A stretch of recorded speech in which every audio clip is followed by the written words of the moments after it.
WEZE Boston.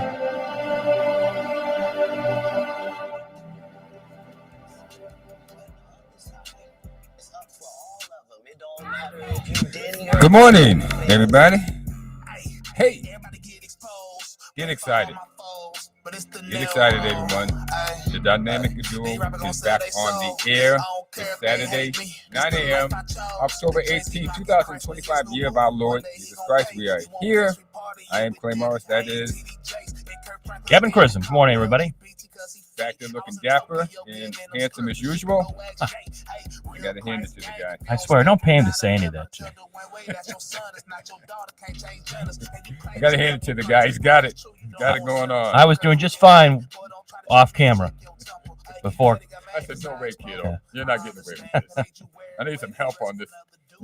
I need some young, athletic handsomeness, filling in the void, that I don't have. So, well, happy to be here as always. Brought Kevin in on this one. Ladies and gentlemen, good morning. Good morning. And it's great to have you. We are happy to be here. I am happy to be here. Of course, I'm glad to be still alive at this time and period of my life. Anything over 40 is really a given. Actually, anything over 30, 35 is a given, but we'll take over 40 is a given. Happy to be here. Kevin, what have you got to say? Anything happening around in the atmosphere or what's going on that you want to? Well, yeah, we'll have a lot to talk about today. It's a busy, as it is always, a busy week here with the World Series upon us. Yes. With the Dodgers advancing to the World Series. Again, back-to-back World Series appearances for them, looking to win the World Series again. And they dispatched easily with the Milwaukee Brewers, 4-game sweep at the hands of the Dodgers. And Shohei Ohtani on Friday night with 3 home runs. And our good friend John, who I hope is able to call in today, who actually lived out in L.A. for a good amount of his time, said he just watched last night, watching the game, the longest ball he's ever seen hit at Dodger Stadium last night. 469 feet. Right, exactly right, with Shohei Ohtani. So the Dodgers await the winner of the Toronto Blue Jays and Seattle Mariners, and we'll talk about that and some other news as well. The Patriots and Bruins, and yes, Clay, the Celtics season is upon us as well. Opening night for the Celtics coming up on Wednesday night at the Garden against the 76ers. Drum roll. All right, let's move on to prayer here. Let's get it done.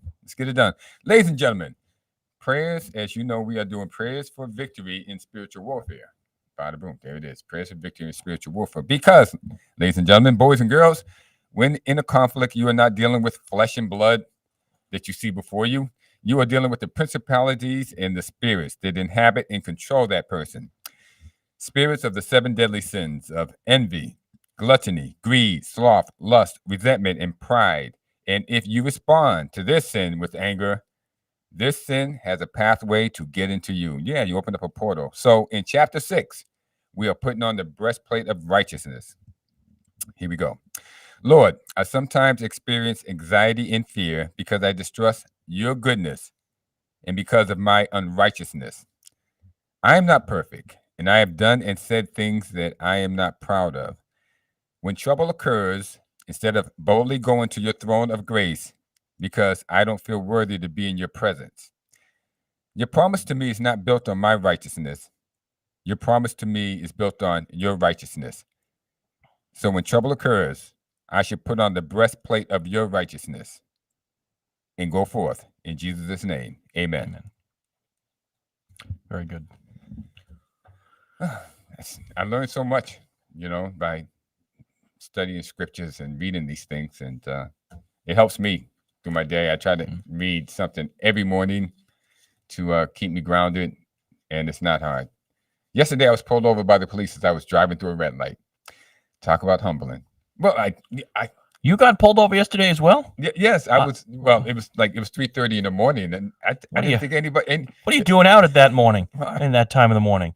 I had to take care of something over in a situation that we're looking at for my wife, and that's what I'm up early in the morning. I'm up at 2 a.m, but about a humbling experience. I'll send Clay texts about news that had gone on in the afternoon or the early evening, and I'll get texts back as I wake up in the morning at 2 a.m., 3 a.m. Like, what is this guy doing up at this hour of the early morning? I'm like President Trump. I'm up early. That's when my best ideas come. So Yeah, we can all be humbled, and we need to be humbled. We need to be humbled. We have to remember that humility is a grace that we're given so that we can give it to other people in their embarrassing moments. Certainly is. All righty. On that note, why don't we do our little Today in History Day? A lot to get to, so we'll start off with our questions of the day here on the Today in History.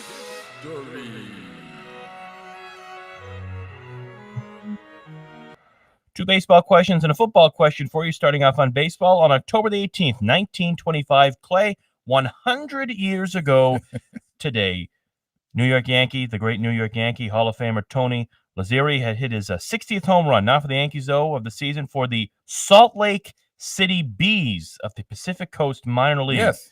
Baseball. For the season, Lazzeri hit 355 at 222 RBIs. We have a picture of him. 222 RBIs? Yeah. Is that?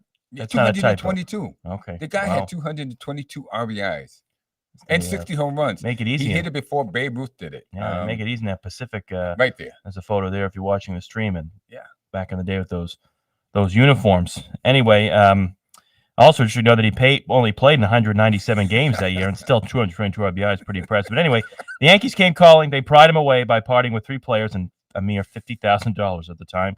A ginormous trade package during that era in baseball. Lazzeri went on to play, of course, 12 years with the Yankees and was inducted into the Baseball Hall of Fame as well. The question: what were the most home runs hit in a year with the Yankees?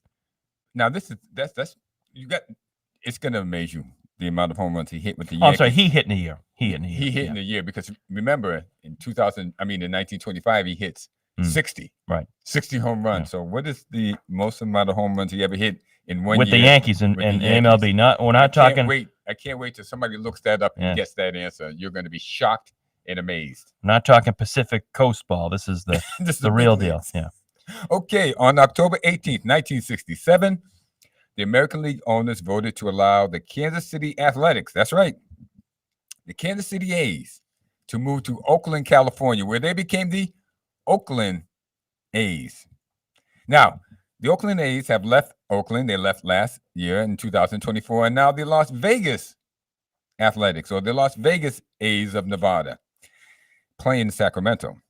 But, ladies and gentlemen, this is what you should get out of this. The A's are the epitome of a traveling vagabond show, and they always have been, because before they were with Kansas City, they were based in another city. And our question to you for T-shirts, mugs, water bottles, miniature bikes, trucks, kids, is what city were they in before they went to Kansas City in 1954?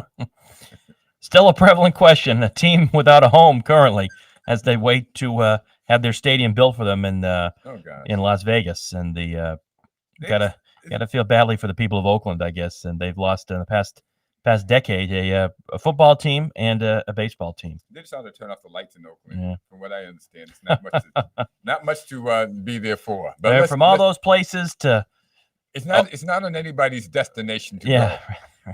To Oakland, and now they're in a short stop over in the capital city of Sacramento in California before they head to Vegas. So anyway, finally, the final question today on Today in History football question. On October the 18th, 2009, everyone remembers this Patriots game.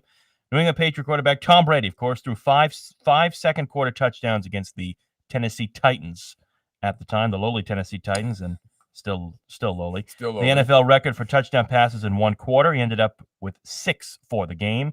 Remember that, Clay? In October, it was snowing outside. I remember watching that as a young kid. It was a tremendous game. What was the final score of that game? The Patriots and the Titans at Gillette on October the 18th, 2009.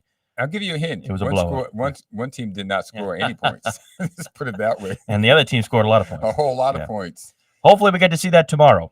Yeah. Played out again, the Patriots and the Titans. So those are our questions of the day. The phone number for your calls here today, 844-249-5247, with you up until 10 o'clock here this morning. Going to cut into a couple of great sponsors here, say hello to them, and get into our topics of the day, of which there are many here, right here. This is the Amazing Grace Sports Network on WEZE.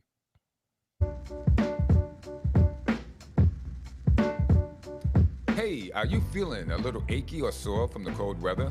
Then take a visit to Dylan's Russian Steam Bath. At Dylan's Dry Sauna or Wet Steam Room, you can de-escalate, de-stress, and detox your body and mind. A hot place to massage or a variety of oil massages are available. You will enjoy the relaxed atmosphere that features a nutritious snack bar, large screen televisions, and comfortable lounge chairs to cool off in during your visit. They have 2 convenient locations, one in Chelsea and the other in Quincy. Find them online at Dylan's Russian Steam Bath or call 617-549-3484 for more information. To enjoy your best health, visit Dylan's Russian Steam Bath, where heat, steam, and water have a therapeutic effect.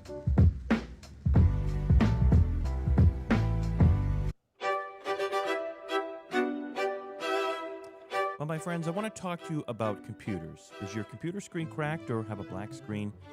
Is it slow to charge or does it exhibit abnormal battery drainage? Does your PC run slow or have keyboard issues? Well, then PhilComp Computer Center, located at 1690 Dorchester Avenue, is your remedy for all your computer and medical problems. PhilComp Computer Center has been in the computer repair, upgrade, malware removal, and data recovery business for over 20 years. Whether your computer is a Mac or IBM based, give them a call. Their number, 617-265-1910. That is 617-265-1910. To solve all your computer problems, our good friends at the PhilComp Computer Center.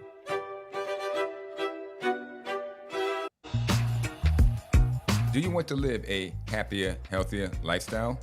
Do you want to get rid of back, hip, and neck pains? Then look no further than Karma Don Yoga.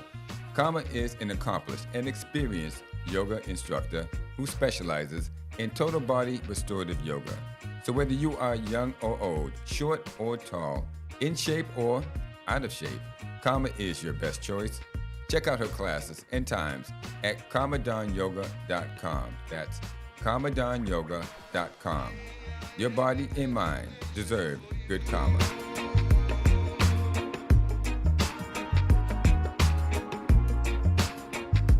And if you're short, you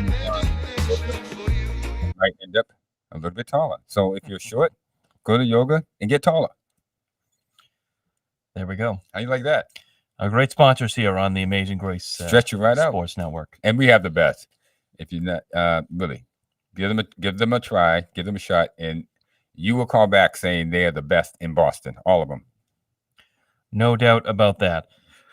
Alrighty then. Baseball. Yes, indeed. Clay, I know you got a couple thoughts on the Dodgers advancing to the World Series as they await the winner of the Seattle Mariners and the Toronto Blue Jays American League Championship Series. That game going back to Toronto. The Mariners winning last night, Friday night, and up 3-2, looking to close it out Sunday night there in Toronto. But you got a couple thoughts on the Dodgers. Go right ahead. Yes, I do. The LA Dodgers clinched their second consecutive pennant last night by defeating the Milwaukee Brewers 5-1 and sweeping the series 4-2, But the sweep is not the story. The back-to-back pennants are not the story. The story of this series occurred last night when Shohei Ohtani not only was the starting pitcher, he was the pitcher. The starting pitcher. He came in and started the game and pitched 6 scoreless innings. He struck out 10, and he threw up to 100 miles per hour. Okay, all right. Now, that should be enough. But in addition to that, the guy hit 3 home runs. In the first inning, he hit a pitch 449 feet to right. In the fourth inning, he hit a 469 home run to right. And in the 7th inning, he homered, just a measly 429 feet to center. Now, the Brewers finally learned their lesson, and they walked him at the next at-bat. But, guys, this is unbelievable. It's unbelievable what this guy can do. Shohei Ohtani is that guy.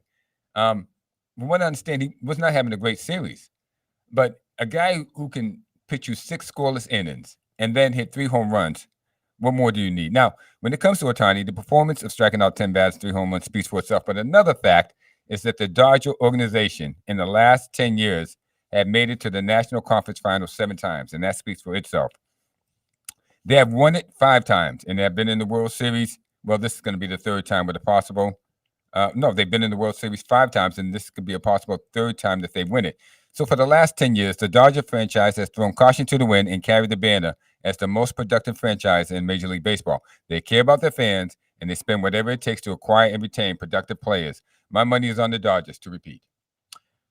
Well, I think there's no surprises that the Dodgers are heading back to the World Series with their payroll. Obviously, Clay, I think you hit the nail on the head. They're close to $300 million payroll that they have, which is ranks the first in the league, of course. And they have no qualms about getting talent and major league ready talent and guys that are going to come in and compete. So looking at their roster assembled, and the Dodgers, even throughout this year, were not the number one seed coming out of the NL. The Milwaukee Brewers surprised a lot of people. And hey, a great season for the Brewers, because I certainly didn't expect Milwaukee to, win the NL Central this year. I would have had the Cubs as my favorite. They were leading at one time. Yeah, exactly right to start the year. But the second half of the year in particular, they took off, and they went on these crazy win streaks. And, you probably look at the Brewers roster and you say to yourself, I don't know any of these guys with the exception of maybe Christian Yelich and a few others. But that being said, a great season for them. But this was really a David versus Goliath matchup here between the Dodgers and the Milwaukee Brewers. And even if it was the Phillies were able to get past the Dodgers. I think the Phillies probably would have advanced. But that being said, the Dodgers are here. And you mentioned Ohtani. Yes, indeed, he had been struggling in the playoffs so far to start this journey here for the Dodgers. And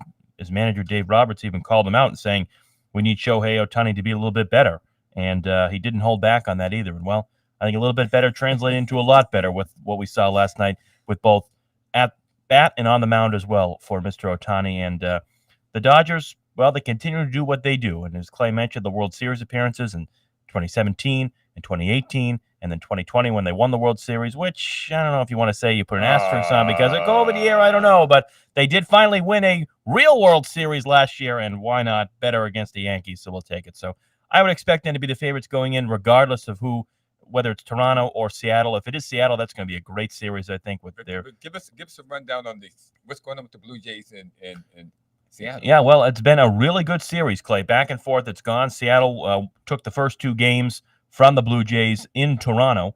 Not an easy place to play up in Toronto, and Seattle took care of business. They went back home 2-0. Toronto did what the Mariners did to them in their home park, and then took the next two games in Seattle. So that was tied up 2-2 behind a great Game 4 pitching performance from Mad Max Scherzer, who is still throwing, and he's still Max Scherzer, that is for sure. Still throwing. And Seattle winning last night, their game 6-2, and they head back to Toronto with a chance to close it out on Sunday night. I'll have more to say in a minute, but we got to go to the phones. Wayne's on the line. Wayne, good morning. Welcome on in. Hey, Wayne, how you got? Kevin, Clay, good morning. How are you both? How you doing? Well, what you got? I don't know if you saw Game 3 of the Dodgers series there, and the defensive wizardry that Mookie Betts put on stopping ball. Oh man, why can't we get players like that? We get players like that? That's amazing, right? Right. But Kevin, Wayne, he wasn't that good, right? He wasn't that good, right? No. No. We don't want players like that here in Boston. If you could kick a soccer ball, maybe John Henry would have kept him. But we don't need players like that in Boston. That's for sure. Go ahead, Wayne. I want to extend a mea culpa to you on my Boston College Eagles. You try to warn me about them.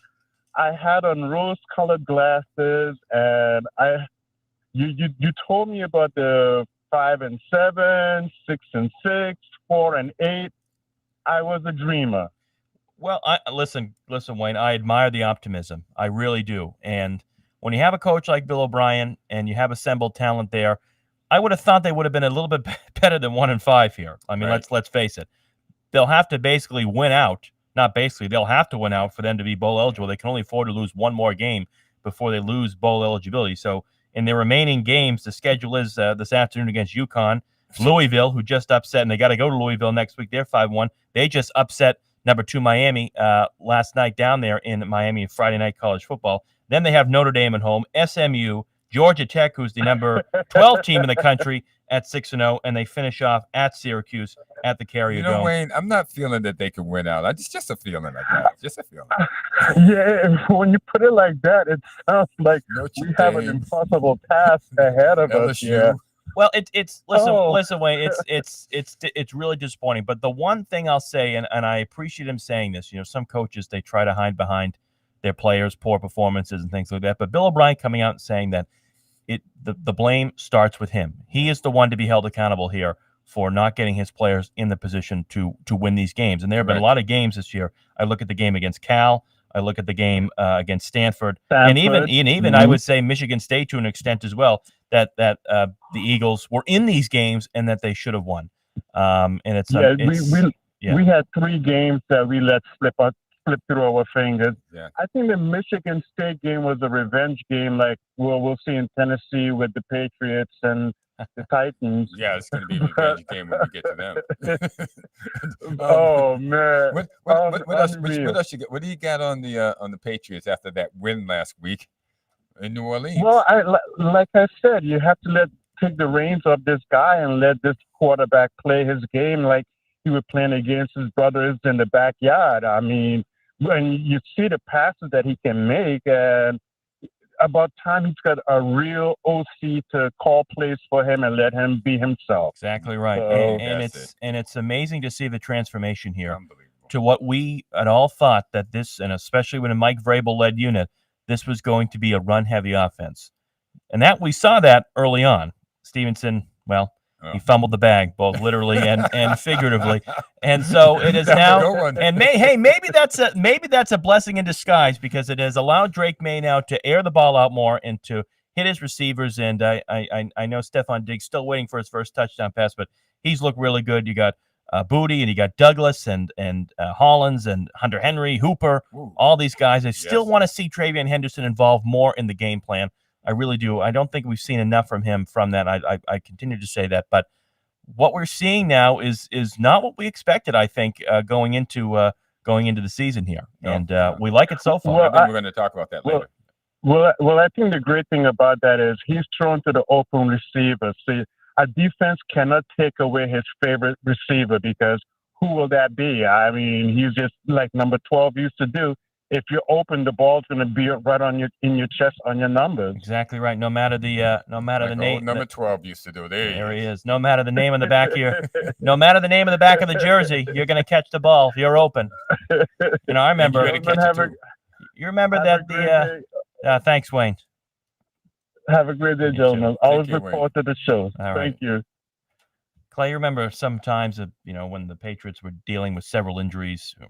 Wes Welker, Julian Edelman, they have guys out there like, remember Aaron Dobson and Kenbrell Tompkins and some of these guys that they would try out there. But hey, Kenbrell wasn't bad. I mean, Tompkins wasn't bad. He outperformed Dodson. That's for sure. But there we go. Anyway, just back to baseball. Danny Woodhead. Yeah, the great Danny Woodhead, of course, and all guys that Rex Burkhead, all these guys that came in and would just, as the saying goes, do their job, and that they did. So anyway, back to baseball for just a minute. As we await the winner of the American League Championship Series, the Mariners looking to close it out up in Toronto. Game 6 Sunday night up there, and we'll see what happens. My bet is on the Mariners here. You think? Listen. We'll go back and roll the tapes here. I've been big in the Mariners ever since the trade deadline. Their offense is solid. Their pitching is stabilized, and they have a good all around team. And the Toronto, give credit to them. They've had a great season as well. I think this has been a great series playing out. There's no question about it. But I'm going to take the Mariners. So Mariners-Dodgers. Cal Raleigh and the Dodgers. Well, I'd love to see Cal. I mean, listen, Cal Raleigh's the American League MVP. Love to see him in a World Series. I'd like to see that also. Most because of the regional thing. Okay. We don't have to worry about the East Coast, West Coast thing. It's just going to be on West Coast time. Right. I think the West Coast people would really appreciate it. And I'm all about, convenience. We don't need these guys having to jet back and forth, leaving big tracks of pollution in the air. And, they're treading heavy in the air, with all the track. This way they can just be out west and just, what is it? Might be like 100 or 200 yard. Right. Right. I didn't know you were such an environmentalist. Yeah. I know. It's like the NHL from Edmonton to Sunrise, Florida. They're not next door to each other. Are you crazy? Yeah. So we'll see what happens. But and listen, I think it's good too for the league because I think so. The Dodgers one thing, but I'm just glad it's not like the Dodgers Astros or the Dodgers Yankees. Wish were the Dodgers Red Sox, but hey, a little bias there. But it's nice to see other teams who have the Mariners. The Mariners have never. The Mariners have never gone to the World Series. They've never gone. Well, ladies and gentlemen, just remember, anything is possible. This is for you out there. Just because you haven't done it does not mean you cannot do it. It's just something that you haven't done yet. Anything is possible. The Mariners might be going to the World Series, and you might obtain your dreams one day if you keep pushing. With that, let's move on to. Can I just say one more thing on baseball? Yeah. Just very quickly, some news of the Red Sox. We have to cover the Red Sox a little bit here on the show. Alex Bregman, what we expected to happen, opting out of his contract, doesn't mean that he's gone, but it does give him the opportunity to explore free agency and to see what other teams want to offer him. And Clay, with the season he had, barring with the exception of the injury early on in the year, I think he's going to get a lot of money from a lot of different teams. The question is, how much money are the Red Sox willing to give him? And with all the guys they have currently on their roster, with the young guys and some other obviously free agents out there that they're going to be looking at, the money that he's going to be commanding, and I think rightly so for that matter, is Craig Breslow willing to make that deal? And we'll see. Listen, the Red Sox are going to offer Alex Bregman a contract. There's no question about it. And he'll give the Red Sox a strong look. I think he was obviously disappointed with the way the season ended, but I think he was happy here in his year here. And the question is, with the talent the Red Sox have, and they've surrounded themselves with some of these young guys, and I think he'd like to have some more veteran guys here, Pete Alonso or two. I think that'd be great. And so I'm all in for him coming back. The question is, are the Yankees going to outbid the Red Sox? I assume the Dodgers will be in. The Dodgers are in every player, no matter how many positional needs they have or to fill. The Dodgers will be in it. So we'll see. Alex, I don't like the move. I don't like the move, Alex. I don't like it at all. And it kind of shows me, the way you're thinking. Stop being ran by your agent. Okay, I don't know that $40 million a year is not enough for you. I mean, really? I mean, but hey, that's the market. All I know is the sentiment. My sentiment about it is not as positive. And no, it should be, because if they have to pay you that, then it takes away from the other people they were paying. I don't see how you're making $40 million a year, and the best player on the team, which is going to be Roman Anthony, is going to make $10 million a year. That's ridiculous. That alone, I wouldn't pay you. So, good luck. Good luck. Moving on to the New England Patriots. Kevin, I'm going to ask you 3 questions. On that note, go ahead. Yeah. Are the Patriots the best team in the AFC? No, I don't think they're the best team. And I'm not willing to say they're the best team in the AFC right now. The best team on paper right now is the Indianapolis Colts. But, Clay, it's interesting. I'm not sure who the best team in the AFC is right now. It's gone so up and down this year. At the beginning of the season, I thought it would definitely be the Chargers, the way they came out. Yeah. They beat the Chiefs in the opening week down there in, I think it was the game down in Brazil. And they started 3-0. Then they fell off the bus, and they barely beat the Dolphins last week. And they've struggled a little bit as time has gone on. They face a tough test in the Colts. The Colts are 5-1, but their schedule's been very easy, Clay, to start the year. The only game they lost was they lost to a touchdown by the Rams, and the biggest game was a game at home against the Broncos where they beat them by a point. They beat up on the Dolphins, the Titans, the Raiders, the Cardinals. Those are all to be expected. So this will be a big test for them against the Chargers this week. But I'm not going to say the Patriots are the best team right now, but I think they're one of the best teams. I don't think there is a single best team right now in the AFC. If you had to pick one, who would you pick? If I had to pick one right now, yeah.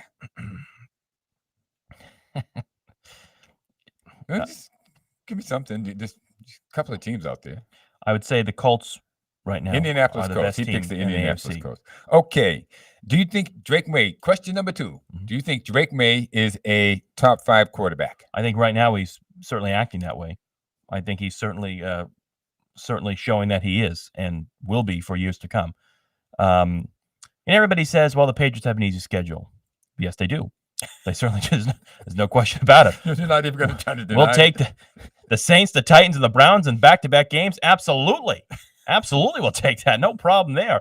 But listen, this is the NFL, okay? And even though teams are 1-5, it's still expected to be, a competitive game. And we saw that it was a competitive game against the Saints. Very poorly officiated, but it was still a competitive game, nonetheless. But that being said, Drake May is showing that he's certainly top 5, and even some early signs of MVP consideration as well.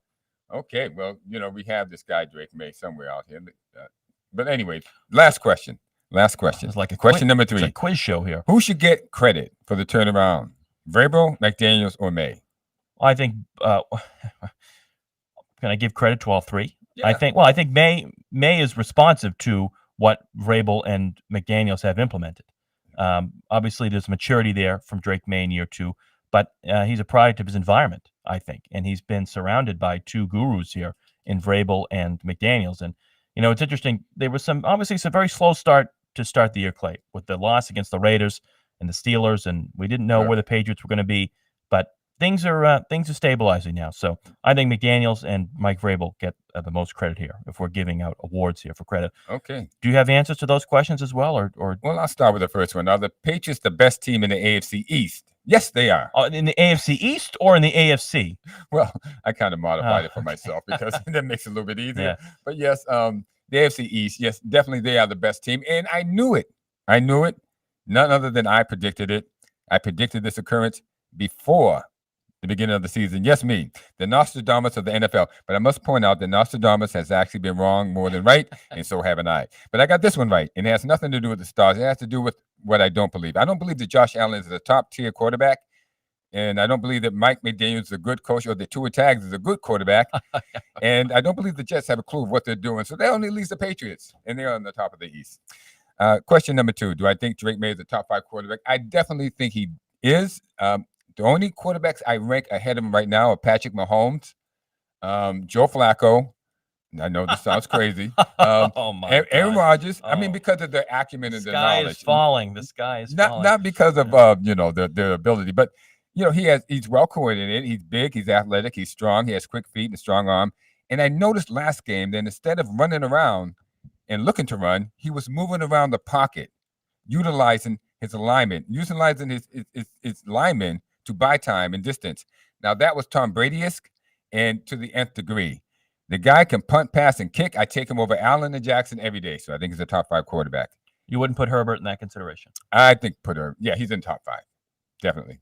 So we have 3, 4, 5. May's number 5, Herbert's number 4.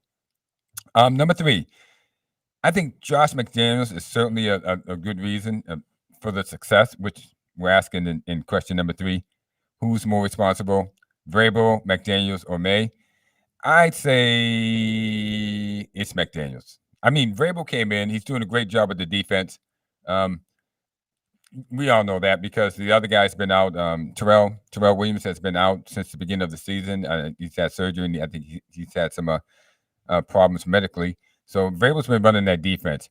McDaniels has come in and done astronomical things. Now, in the beginning of the season, I was asking for Drake May to give Tom Brady a call. I was begging him. I was, calling, asking, begging, calling on him to do it. Turns out he didn't need to. Know why? Because he had Josh McDaniels right there, which is like having Brady, Tom Brady, number 2, everything except the arm.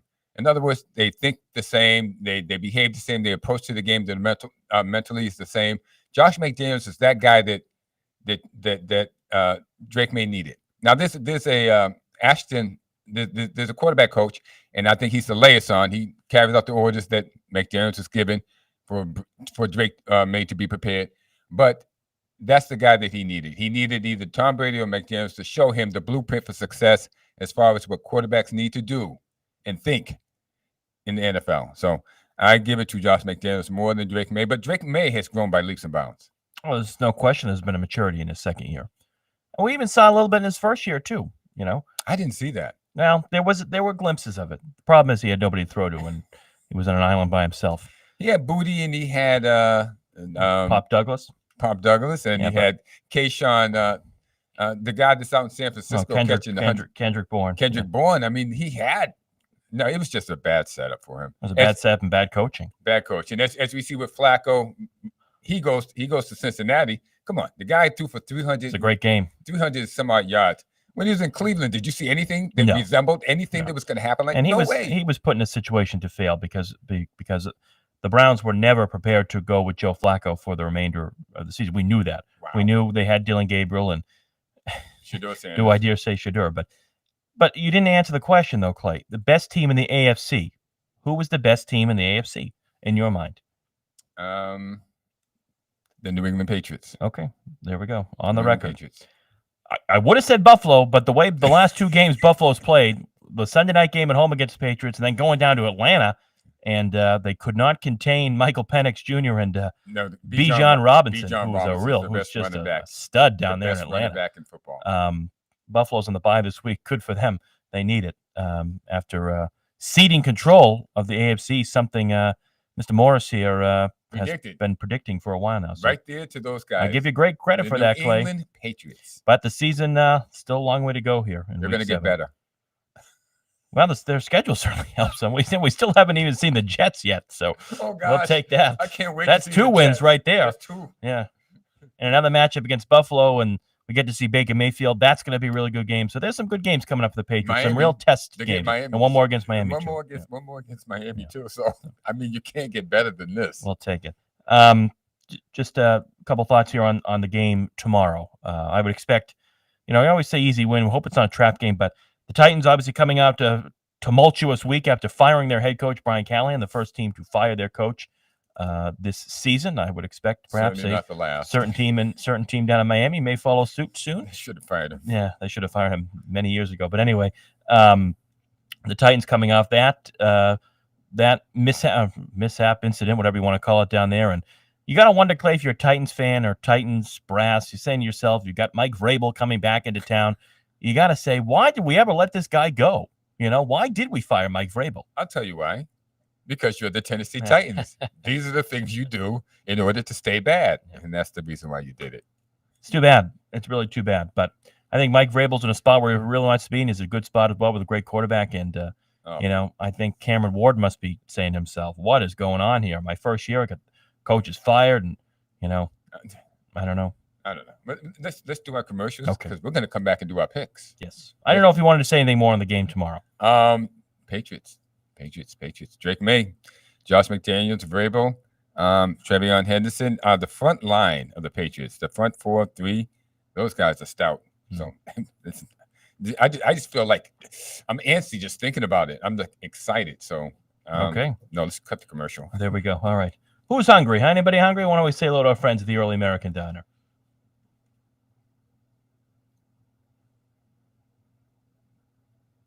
Yeah, I'm hungry. Where do you go for the best breakfast and the best lunch in the South Metro Boston, Quincy area? You go to the Early American Diner located at 1054 Hancock Street in Quincy. From their strawberry shortcake French toast to their famous corned beef hash for breakfast to the lunch menu, which includes a variety of burgers and specialty sandwiches such as the Waldorf turkey, made with roasted turkey, apple slices, and walnuts. So, whether you want to dine in their cozy restaurant, take out, or have it delivered, the Early American Diner in historic Quincy, Massachusetts, is your go-to eatery to enjoy great food at great prices at your convenience.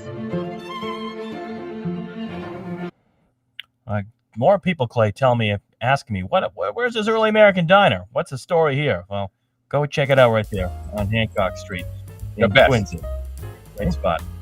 We only get the best. Yes, indeed. Speaking of the best here, looking to buy a house? Well, say hello to our friends at Oyama Investments.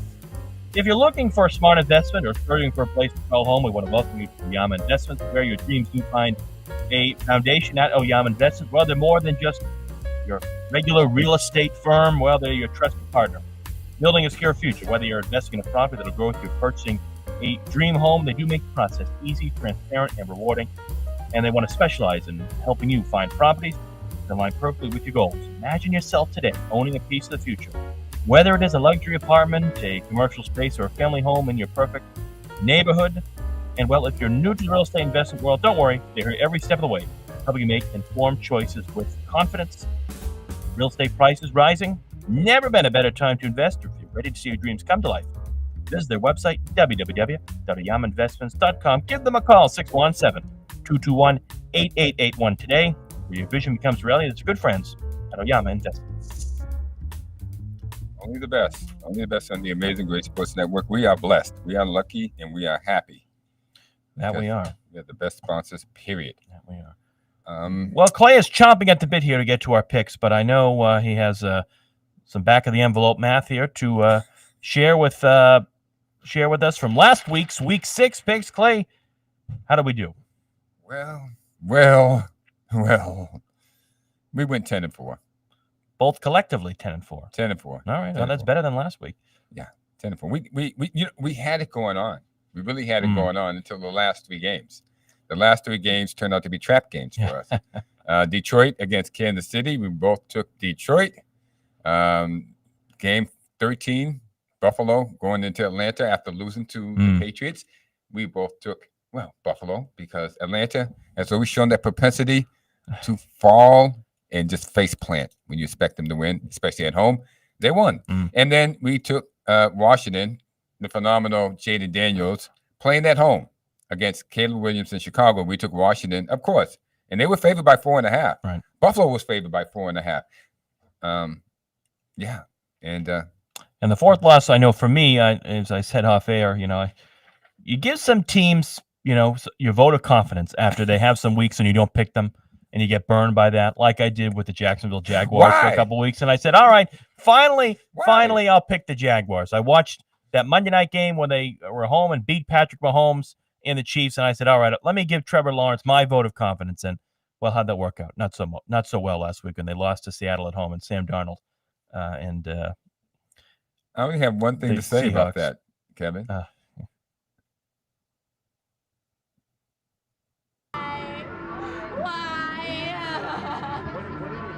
Well, it's a great question. Why? I asked myself that. But now you had only said 3 losses. So who was the 4th loss for you? What? That's a good question. It's somewhere in there, and I don't know where to find it.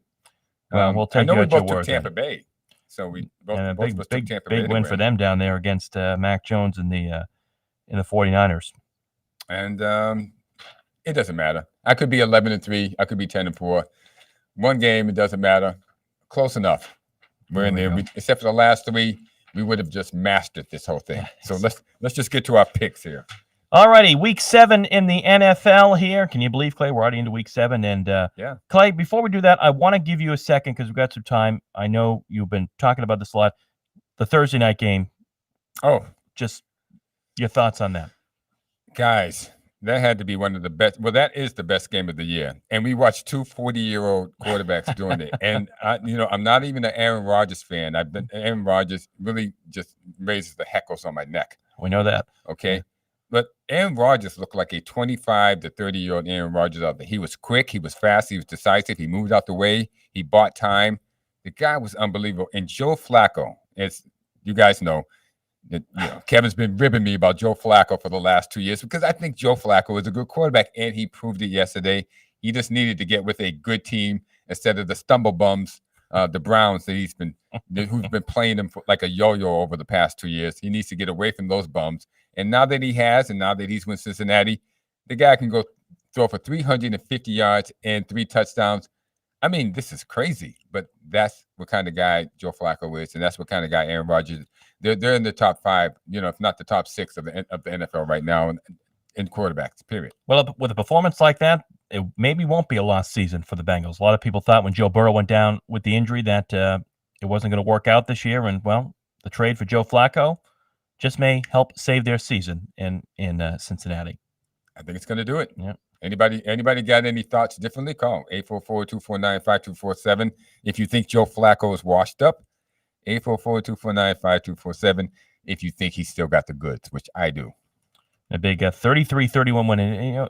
Unbelievable. Rewind of the decade, Clay. Do you imagine yourself if you came here and said, in 2025, in a Thursday night football game, you'd be watching Joe Flacco on the Bengals and Aaron Rodgers on the Pittsburgh Steelers dueling it out here in the AFC North. That's quite something. It's like imagining LeBron James still playing. Yeah, it's true. That's true.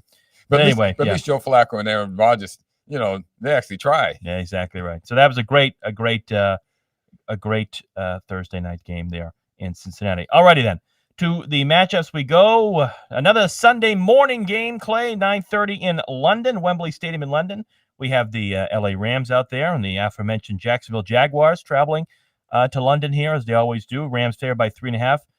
No Nakua, their wide receiver, is not going to be available to play in that game for the Rams. So you're feeling lucky there, Kevin? A weapon down for Matthew Stafford and Rams? Absolutely not. No way. No way. I giveth and then I will taketh away. And my vote of confidence no more on Jacksonville. Give me the Rams to win to go 5-2 against Trevor Lawrence. The Rams are favored by 3.5. New Orleans is traveling to Chicago. Who'd you take? You taking the Rams? Or I'm taking the Rams. Okay, taking the Rams. Very good. New Orleans is traveling to Chicago. Chicago's favored by 4.5. Gosh, nobody ever saw this coming up that Chicago would be considered a good team this year, but they are. And I am taking Chicago to win this. Well, game. I said at the beginning of the year, I thought the Bears would be a little bit better with obviously Ben Johnson coming in and Caleb Williams in year 2. Give me them to beat Spencer Rattler and the Saints. Okay. And Clay, this time last year, though, the Bears went to 4-2, and after that, the wheels fell off the bus. So let's hope they don't do that again.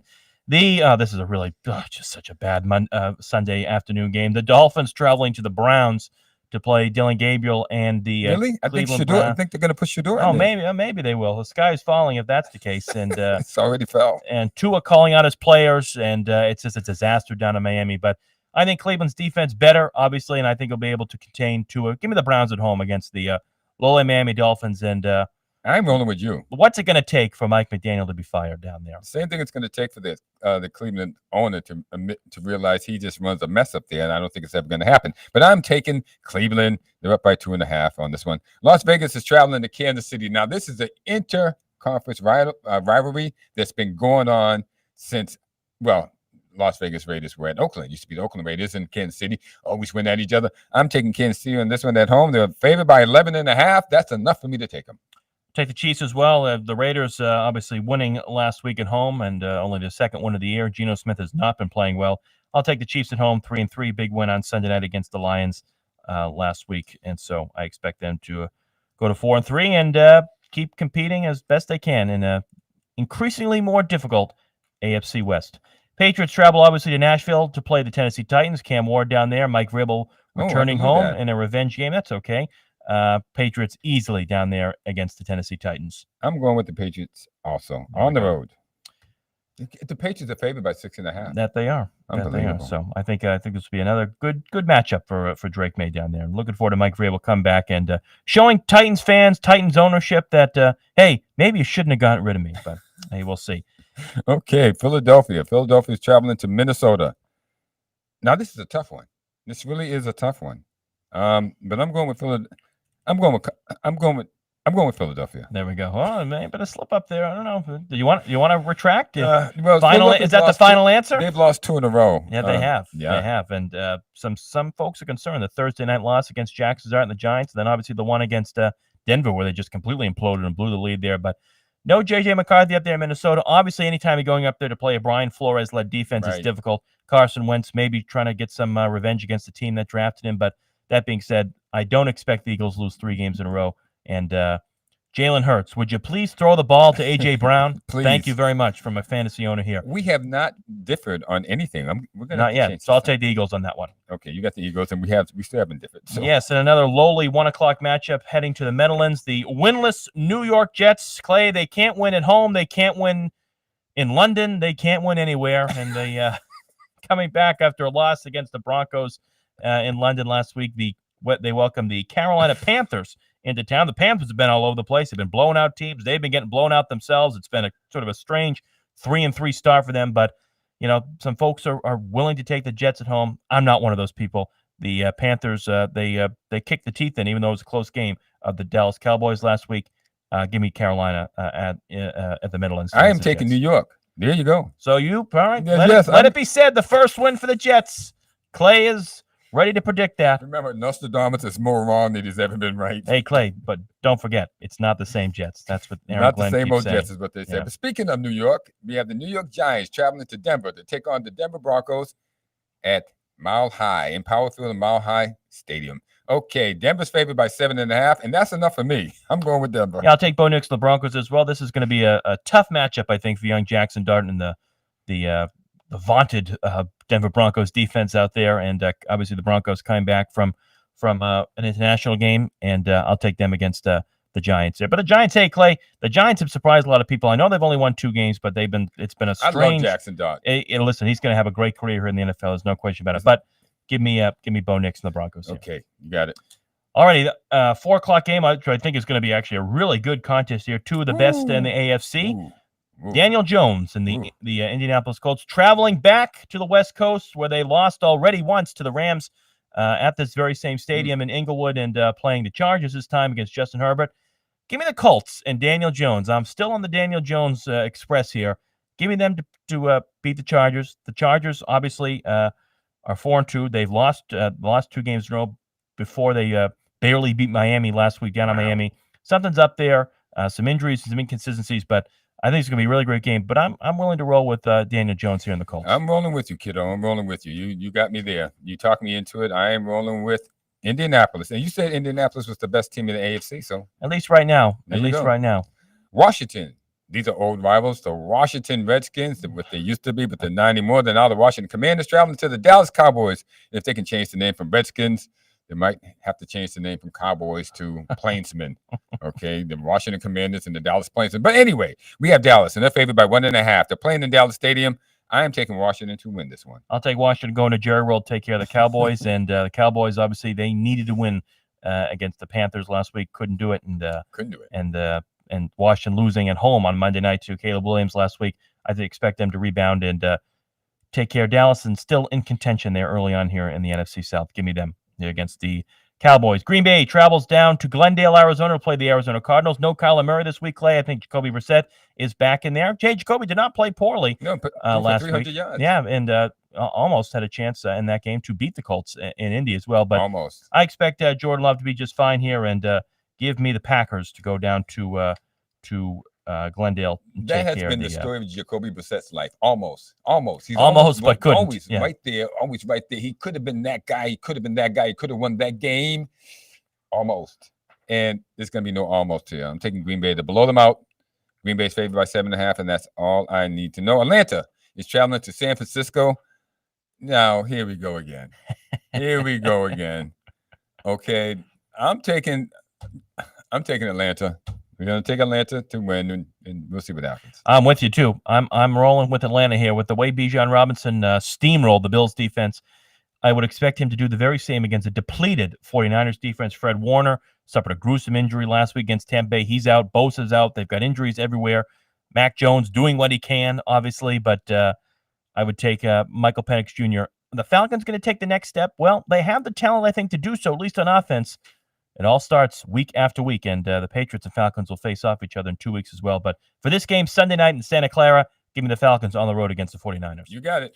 And then finally, the Monday night games. 2 Monday night games this week again. A great Monday night game to start 7 o'clock in Detroit. Tampa Bay, Baker Mayfield, who I believe right now is the NFL MVP, traveling to... I forgot to put his name in there as the top 5 guy, but definitely. Well, I think we're just talking AFC at that point. But that being said, Tampa Bay, Baker Mayfield traveling to Detroit. The Lions losing in Kansas City last week. Oh, this is tough. Give me Detroit at home in a really good Monday night game. It's very tough for me to pick against Baker Mayfield.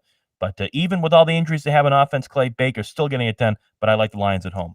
This is so tough, but I'm taking the Lions at home also. There we go. That's a great Monday night game to start 7 o'clock. And if you want to see an okay Monday night game, not as good as the first one. We got another one. Houston going to Seattle.